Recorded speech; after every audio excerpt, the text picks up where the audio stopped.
अगर मैं आपसे पूछूं कि भारत कैसा दिखता है तो शायद आपके मन में सबसे पहले बड़े शहरों की तस्वीरें उभरेगी। ऊंची ऊंची इमारतें, चमचमाती सड़कें, मेट्रो और भागती हुई जिंदगी। यही तस्वीर आज दुनिया के सामने भारत की पहचान बन चुकी है। लेकिन क्या भारत सिर्फ इतना ही है? क्या भारत सिर्फ महानगरों की रोशनी में बसता है, या फिर भारत उन पगडंडियों पर भी सांस लेता है जहाँ सुबह की शुरुआत अलार्म से नहीं बल्कि पक्षियों की चहचहाहट से होती है, जहाँ खेत सिर्फ जमीन का एक टुकड़ा नहीं बल्कि पूरे परिवार की उम्मीद होते हैं, जहाँ बच्चों के खिलौने किसी दुकान से नहीं खरीदे जाते बल्कि मिट्टी, पत्थरों और पुराने टायरों से बनाए जाते हैं, जहाँ समय घड़ी की सुइयों से नहीं बल्कि उगते सूरज और ढलती शाम से तय होता है। आज हम आपको लेकर चल रहे हैं भारत के उसी अनदेखे हिस्से में, मध्य प्रदेश के पश्चिमी छोर पर बसे एक ऐसे जिले में जिसकी चर्चा अक्सर होती है लेकिन जिसकी कहानी बहुत कम लोग जानते हैं। झाबुआ जिला, एक ऐसा नाम जो कई बार अखबारों की सुर्खियों में गरीबी, कुपोषण, पलायन और आदिवासी जीवन के साथ दिखाई देता है। लेकिन क्या किसी जगह की पहचान सिर्फ उसकी समस्याओं से की जा सकती है? क्या किसी जिले को कुछ आंकड़ों में समेट देना ही उसकी पूरी कहानी है, या फिर हर मिट्टी के भीतर एक ऐसी कहानी छिपी होती है जिसे समझने के लिए वहां तक चलकर जाना पड़ता है? पहाड़ियाँ, जंगल, छोटे छोटे गांव और खेत, यही इसकी पहचान है। यहाँ की ज्यादातर आबादी आज भी खेती पर निर्भर है और खेती का भविष्य हर साल आसमान की ओर देखकर तय होता है। बारिश समय पर हुई तो उम्मीदें भी हरी हो जाती है, लेकिन अगर बादल रूठ जाए तो सिर्फ खेत ही नहीं बल्कि पूरे परिवार की चिंताएं सूखने लगती है। लेकिन झाबुआ की कहानी सिर्फ भूगोल की नहीं है, ये कहानी उन लोगों की है जिन्होंने सदियों से इस धरती को अपना घर बनाया। जब हम इन रास्तों से गुजर रहे थे, हमारी नजर सड़क किनारे खेलते कुछ बच्चों पर पड़ी। उनके पैरों में चप्पल नहीं थी, उनके हाथों में महंगे खिलौने नहीं थे, लेकिन उनके चेहरों पर एक ऐसी मुस्कान थी जो शायद बड़े शहरों की भाग दौड़ में कहीं खो चुकी है। लेकिन इन मुस्कानों के पीछे कुछ ऐसे सवाल भी छिपे हैं जो शायद हमें बेचैन कर दें। क्या इन बच्चों को अच्छी शिक्षा मिलेगी? क्या इनके गांव तक बेहतर स्वास्थ्य सेवाएं पहुंच पाएगी? क्या इन्हें अपने सपनों को पूरा करने के अवसर मिलेंगे? या फिर इनमें से बहुत से बच्चे भी एक दिन अपने परिवार और अपनी मिट्टी को छोड़कर रोजगार की तलाश में किसी दूसरे शहर की ओर निकल पड़ेंगे? झाबुआ को अक्सर एक पिछड़े जिले के रूप में देखा जाता है, लेकिन पूरी सच्चाई ये नहीं है। ये वही धरती है जहाँ भील, भिलाला और पटेलिया जैसी जनजातियां सदियों से अपनी संस्कृति, अपने लोकगीतों, अपने त्योहारों और प्रकृति के साथ अपने गहरे जुड़े जीवन को संजोए रखे हैं। यहाँ की पहचान सिर्फ संघर्ष नहीं बल्कि संस्कृति भी है। शायद यही वजह है कि झाबुआ को समझना सिर्फ आंकड़ों से संभव नहीं, क्योंकि आंकड़े हमें बताते हैं कि यहाँ कितने लोग रहते हैं, लेकिन यहाँ के लोग कैसे जीते हैं, कैसे मुस्कुराते हैं, कैसे संघर्ष करते हैं और कैसे उम्मीद बनाए रखते हैं, ये सिर्फ उनकी कहानियां बता सकती है। इस डॉक्यूमेंट्री में हम झाबुआ को किसी पूर्वाग्रह से नहीं देखेंगे और न ही सिर्फ इसकी खूबसूरती दिखाएंगे। हम जानेंगे इसका इतिहास, इसकी संस्कृति, इसके जंगल, इसके खेत, इसके लोग, इसके संघर्ष और इसके बदलते हुए भविष्य को। किसी जगह को समझना हो तो सिर्फ उसकी सड़कों को देखना काफी नहीं होता, उसके इतिहास को जानना पड़ता है। और झाबुआ का इतिहास सिर्फ राजाओं और युद्धों की कहानी नहीं है, ये उन लोगों की कहानी है जिन्होंने सदियों से इस धरती को अपना घर बनाया। मध्य प्रदेश के पश्चिमी भाग में स्थित झाबुआ, मालवा और गुजरात की सांस्कृतिक सीमाओं के बीच बसा एक ऐसा क्षेत्र है जिसकी पहचान उसकी आदिवासी विरासत है। आज इस जिले की अधिकांश आबादी अनुसूचित जनजातियों से है, जिनमें भील, भिलाला और पटेलिया समुदाय प्रमुख हैं।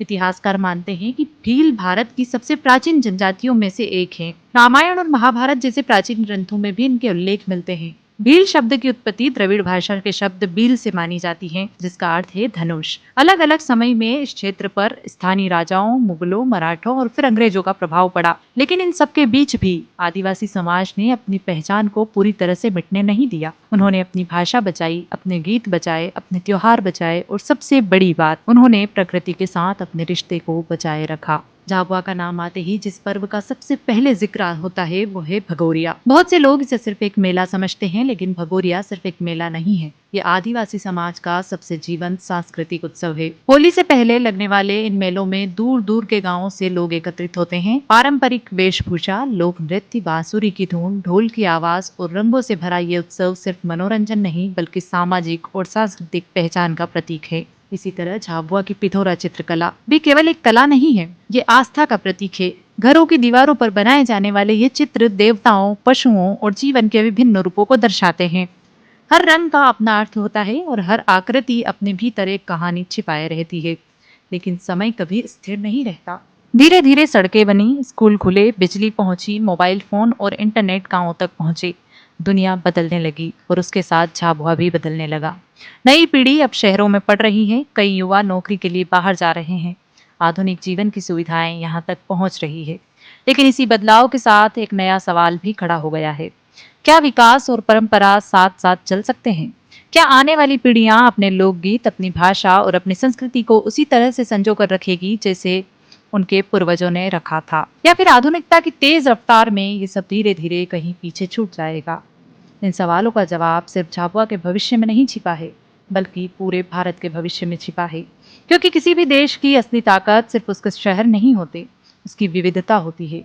और झाबुआ उसी विविधता का एक जीवंत उदाहरण है। अब हम जानेंगे झाबुआ के गांवों के बारे में और देखेंगे कि यहाँ की सुबह कैसी होती है, लोग कैसे जीते हैं, खेत कैसे सांस लेते हैं और कैसे हर दिन संघर्ष और उम्मीद साथ साथ जन्म लेते हैं। जब हम किसी जगह को बाहर से देखते हैं तो हमें सिर्फ उसकी कुछ तस्वीरें दिखाई देती हैं, लेकिन जब हम उन लोगों के बीच चलते हैं तभी हमें उसकी असली कहानी सुनाई देती है। झाबुआ की सुबह किसी अलार्म से नहीं होती, बल्कि प्रकृति के साथ आवाजों से शुरू होती है। सूरज की पहली किरण के साथ ही गांव जागने लगता है। कहीं चूल्हे पर रोटी सिक जाती है, कहीं महिलाएं पानी भरने के लिए निकल चुकी होती है और कहीं किसान अपने कंधे पर हल लेकर खेतों की ओर बढ़ रहा होता है। झाबुआ की पहचान उसकी खेती है। यहाँ की अधिकांश आबादी आज भी कृषि पर निर्भर है, लेकिन ये खेती आसान नहीं है। ज्यादातर खेत आज भी बारिश के भरोसे हैं। अगर समय पर बारिश हो जाए तो खेतों में हरियाली छा जाती है, लेकिन अगर बारिश कम हो जाए तो सिर्फ फसल ही नहीं बल्कि पूरे साल की उम्मीदें भी सूखने लगती है। यही वजह है कि यहाँ बादलों को सिर्फ देखा नहीं जाता, बल्कि उनका इंतजार किया जाता है। इन खेतों को देखिए, पहली नजर में ये सिर्फ मिट्टी लग सकती है, लेकिन एक किसान के लिए ये मिट्टी उसका भविष्य है। यहीं से उसके बच्चों की पढ़ाई तय होती है, यहीं से घर का चूल्हा जलता है और कई बार यही मिट्टी उसकी सबसे बड़ी परीक्षा भी बन जाती है। झाबुआ के ज्यादातर किसान छोटे और सीमांत किसान हैं। सीमित जमीन, अनिश्चित मौसम और कम सिंचाई इनके सामने हर साल कई नई चुनौतियां खड़ी करती हैं। लेकिन खेती ही यहाँ की एकमात्र कहानी नहीं है। जब खेत परिवार का खर्च नहीं उठा पाते, तब मजबूरी लोगों को अपने घर से दूर ले जाती है। हर साल झाबुआ के हजारों लोग रोजगार की तलाश में गुजरात, महाराष्ट्र और दूसरे राज्यों की ओर पलायन करते हैं। कोई निर्माण कार्य में मजदूरी करता है, कोई फैक्ट्री में काम करता है, तो कोई खेतों में दिहाड़ी पर। वे अपने गाँव इसलिए नहीं छोड़ते कि उन्हें अपनी मिट्टी से प्यार नहीं है, बल्कि इसलिए क्योंकि वे अपने सपनों को जिंदा रखना चाहते हैं। अब हम जानेंगे झाबुआ के सबसे महत्वपूर्ण मुद्दों को, शिक्षा, स्वास्थ्य और कुपोषण। जानेंगे कि पिछले कुछ वर्षों में क्या बदला है, क्या चुनौतियां अब भी मौजूद है और क्यों किसी भी समाज का वास्तविक विकास सिर्फ सड़कें बनने से नहीं बल्कि लोगों के जीवन में बदलाव आने से मापा जाता है। अगर किसी समाज की असली तस्वीर देखनी हो तो उसकी सड़कें नहीं, उसके स्कूल और अस्पताल देखने चाहिए, क्योंकि किसी भी जिले का भविष्य उसकी इमारतों से नहीं बनता बल्कि उसके बच्चों से तय होता है। और झाबुआ की कहानी भी यहीं से एक नया मोड़ लेती है। पिछले कुछ वर्षों में झाबुआ में बहुत कुछ बदला है। नए स्कूल बने, सड़कें पहुंची, आंगनबाड़ी केंद्रों की संख्या बढ़ी, सरकारी योजनाओं का विस्तार हुआ और शिक्षा और स्वास्थ्य के क्षेत्र में लगातार प्रयास किए गए। लेकिन इसके बावजूद जमीन पर कई चुनौतियां आज भी मौजूद है। झाबुआ के कई गांव आज भी ऐसे हैं जहां बच्चों को स्कूल पहुंचने के लिए कई किलोमीटर पैदल चलना पड़ता है। बरसात के दिनों में ये सफर और भी मुश्किल हो जाता है। कई परिवार आर्थिक रूप से इतने मजबूत नहीं हैं कि बच्चों की पढ़ाई लगातार जारी रख सकें। कई बार बच्चों को परिवार की आय बढ़ाने के लिए काम में हाथ बटाना पड़ता है। यही कारण है कि कुछ क्षेत्रों में स्कूल छोड़ने की समस्या आज भी पूरी तरह से समाप्त नहीं हुई है। लेकिन इसके बावजूद जब आप किसी सरकारी स्कूल में जाते हैं तो आपको बच्चों की आंखों में एक अलग ही चमक दिखाई देती है। वे डॉक्टर बनना चाहते हैं, शिक्षक बनना चाहते हैं। उनके सपने किसी शहर के बच्चे से कम नहीं है। फर्क सिर्फ इतना है कि उन सपनों तक पहुंचने का रास्ता इनका कहीं ज्यादा कठिन है। शिक्षा के साथ साथ स्वास्थ्य भी झाबुआ की सबसे बड़ी चुनौतियों में से एक रहा है। कई दूर दराज गाँवों में समय पर इलाज मिलना आसान नहीं था। गर्भवती महिलाओं और छोटे बच्चों तक स्वास्थ्य सुविधाएं पहुंचना एक बड़ी चुनौती रही है। हालांकि पिछले कुछ वर्षों में सरकार और कई सामाजिक संस्थाओं ने इस दिशा में लगातार काम किया है, फिर भी चुनौतियां पूरी तरह से समाप्त नहीं हुई है, विशेषकर दूरस्थ ग्रामीण क्षेत्रों में। यही वे प्रश्न है जो हमें ये समझाते हैं कि विकास सिर्फ इमारतें खड़ी करने का नाम नहीं होता है। विकास तब होता है जब एक बच्चा कुपोषण से मुक्त होकर स्वस्थ जीवन जी सके, जब एक लड़की बिना डर के अपनी पढ़ाई पूरी कर सके, जब किसी परिवार को इलाज के लिए अपने गांव से सैकड़ों किलोमीटर दूर न जाना पड़े। चुनौतियां अभी भी है, लेकिन उम्मीदें पहले से कहीं ज्यादा मजबूत है। यहाँ के युवा पढ़ाई कर रहे हैं, प्रतियोगी परीक्षाओं की तैयारी कर रहे हैं, डिजिटल दुनिया से जुड़ रहे हैं और अपने भविष्य को बदलने की कोशिश कर रहे हैं। क्योंकि किसी भी समाज का सबसे बड़ा परिवर्तन तब शुरू होता है जब उसके बच्चे सपने देखना शुरू कर देते हैं और उन सपनों को पूरा करने के लिए अवसर भी प्राप्त होने लगते हैं। और शायद झाबुआ की सबसे बड़ी ताकत भी यही है कि यहाँ संघर्ष बहुत है, लेकिन उम्मीदें उससे भी ज्यादा हैं। अब हम बात करेंगे झाबुआ की अर्थव्यवस्था, पलायन और उन हजारों परिवारों की जिनके लिए रोजगार सिर्फ कमाई का साधन नहीं बल्कि जीवन और भविष्य के बीच की सबसे महत्वपूर्ण कड़ी है। झाबुआ की सुबह जितनी शांत दिखाई देती है, उसकी शाम उतने ही अनकहे सवाल अपने भीतर समेटे रहती है। जब खेत पूरे साल परिवार का खर्च नहीं उठा पाते, जब बारिश उम्मीद से कम होती है, जब गांव में रोजगार के अवसर सीमित होते हैं, तब लोगों के सामने एक कठिन फैसला होता है। अपना घर छोड़ना, अपने गांव को छोड़ना और अपने परिवार के साथ सैकड़ों किलोमीटर दूर किसी दूसरे राज्य में काम की तलाश के लिए निकल जाना। हर साल झाबुआ से हजारों लोग गुजरात, महाराष्ट्र और आसपास के औद्योगिक क्षेत्रों में पलायन करते हैं। सोचिए, जिस उम्र में एक बच्चे को स्कूल की घंटी सुननी चाहिए, उस उम्र में वह अपने माता पिता के साथ मजदूरी के लिए दूसरे राज्य चला जाता है। उसकी गलती सिर्फ इतनी होती है कि उसका जन्म एक ऐसे परिवार में हुआ जहाँ सपनों से पहले 2 वक्त की रोटी कमाना जरूरी है। लेकिन इस कहानी का दूसरा पहलू भी है। झाबुआ बदल रहा है, धीरे धीरे लेकिन निश्चित रूप से। नई सड़कें बन रही है, गाँवों तक बिजली और इंटरनेट पहुंच रहे हैं, स्वयं सहायता समूह महिलाओं को आर्थिक रूप से मजबूत बना रहे हैं, कई किसान आधुनिक खेती और नई तकनीकों को अपना रहे हैं, युवाओं के लिए कौशल विकास और स्वरोजगार जैसी योजनाएं काम कर रही है। आज कई युवा अपने ही जिले में छोटे व्यवसाय शुरू करने का सपना देख रहे हैं। अब हम जानेंगे कि पिछले कुछ वर्षों में झाबुआ में कितना कुछ बदलाव हुआ है, क्या विकास वास्तव में गांवों तक पहुंचा है। कुछ साल पहले तक जिन गांवों तक पहुंचना भी मुश्किल था, आज वहां पक्की सड़कें पहुंच रही है, बिजली का दायरा बढ़ा है, मोबाइल नेटवर्क और इंटरनेट ने दूर दराज के इलाकों को भी दुनिया से जोड़ना शुरू कर दिया है। महिलाओं की भूमिका भी तेजी से बदल रही है। स्वयं सहायता समूहों ने हजारों महिलाओं को आर्थिक रूप से आत्मनिर्भर बनाने का अवसर दिया। कोई सिलाई का काम कर रही है, कोई पशुपालन से जुड़ी है, तो कोई छोटे स्तर पर अपना व्यवसाय चला रही है। जो महिलाएं कभी सिर्फ घर तक सीमित थी, वे आज अपने परिवारों की आर्थिक मजबूती का महत्वपूर्ण आधार बन रही है। खेती में भी बदलाव दिखाई देने लगा है। कुछ किसान आधुनिक कृषि तकनीकों को अपना रहे हैं, बेहतर बीज, ड्रिप सिंचाई, फलों और सब्जियों की खेती, पशुपालन और सरकारी योजनाओं का लाभ लेकर अपनी आय बढ़ाने की कोशिश कर रहे हैं। शिक्षा के क्षेत्र में भी नई उम्मीद दिखाई देती है। पहले जहां उच्च शिक्षा का सपना बहुत दूर लगता था, वहीं आज झाबुआ के कई युवा इंजीनियर, शिक्षक, नर्स, पुलिस अधिकारी और प्रशासनिक सेवाओं की तैयारी कर रहे हैं। डिजिटल शिक्षा और ऑनलाइन संसाधनों ने गांव के बच्चों के लिए भी नए रास्ते खोल दिए हैं। इस पूरी यात्रा के दौरान हमने झाबुआ को कई नजरों से देखा, कभी खेतों की हरियाली में, कभी बच्चों की मुस्कान में, कभी पहाड़ों की खामोशी में और कभी उन संघर्षों में जिनके साथ यहाँ के लोग हर दिन जीते हैं।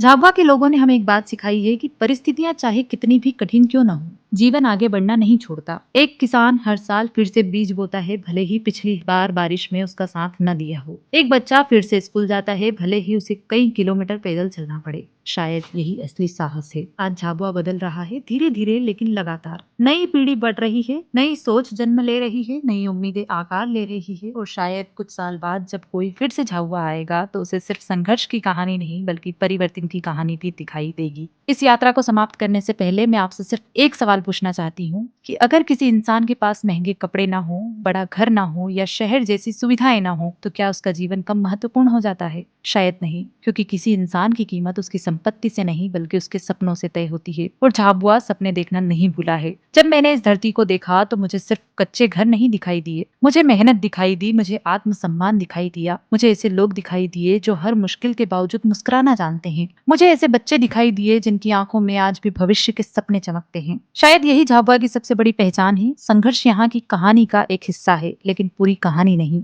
इसलिए अगली बार जब आप झाबुआ का नाम सुने तो सिर्फ उसकी समस्याओं को मत याद कीजिए, उसकी संस्कृति को याद कीजिए, उसके जंगलों को याद कीजिए, उसके त्योहारों को याद कीजिए और उन लाखों सपनों को याद कीजिए जो हर सुबह इस मिट्टी में फिर से जन्म लेते हैं। क्योंकि झाबुआ सिर्फ एक जिला नहीं है, ये भारत की उस आत्मा का हिस्सा है जो हर कठिनाई के बाद भी जीना और मुस्कुराना नहीं छोड़ता। शायद यही झाबुआ की सबसे बड़ी कहानी भी है।